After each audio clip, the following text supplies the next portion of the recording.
പതിവ് പോലെ താരങ്ങളും പ്രമുഖ വ്യക്തികളും ആറ്റുകാലിൽ പൊങ്കാല സമർപ്പണത്തിന് എത്തി. തങ്ങൾക്കെന്ന പോലെ എല്ലാവർക്കും ഐശ്വര്യം പ്രദാനം ചെയ്യണമെന്ന പ്രാർത്ഥനയോടെയായിരുന്നു പൊങ്കാല അർപ്പിച്ചത്. കേന്ദ്രമന്ത്രിയും നടനുമായ സുരേഷ് ഗോപി ശാസ്തമംഗലത്തെ വീട്ടിലാണ് പൊങ്കാല സമർപ്പിച്ചത്.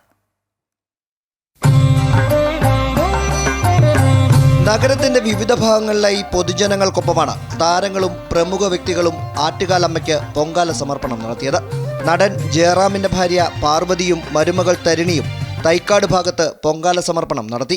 എല്ലാ തവണയും എല്ലാ തിരക്കുകളും മാറ്റിവെച്ച് തീർച്ചയായിട്ടും അതെ. ഈ ഒരു ഡേറ്റ് നമ്മൾ നേരത്തെ ഒരു വർഷത്തിൽ ആദ്യം തന്നെ നമ്മൾ നോക്കി വെക്കുമല്ലോ.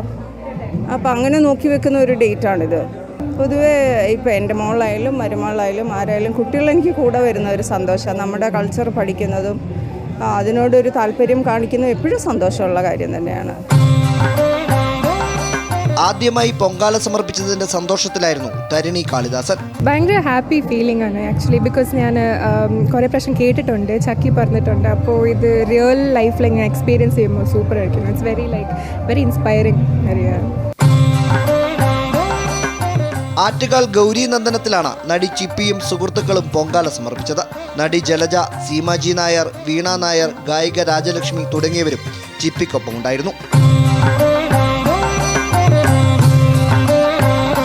ശാസ്തമംഗലത്തെ വീട്ടിലാണ് കേന്ദ്ര സഹമന്ത്രിയും നടനുമായ സുരേഷ് ഗോപിയും ഭാര്യ രാധികയും പൊങ്കാലയിട്ടത്.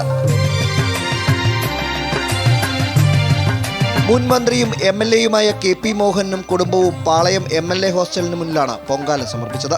20ഓളം പേരടങ്ങുന്ന കുടുംബ അംഗങ്ങൾക്കൊപ്പമായിരുന്നു പൊങ്കാലയിടൽ.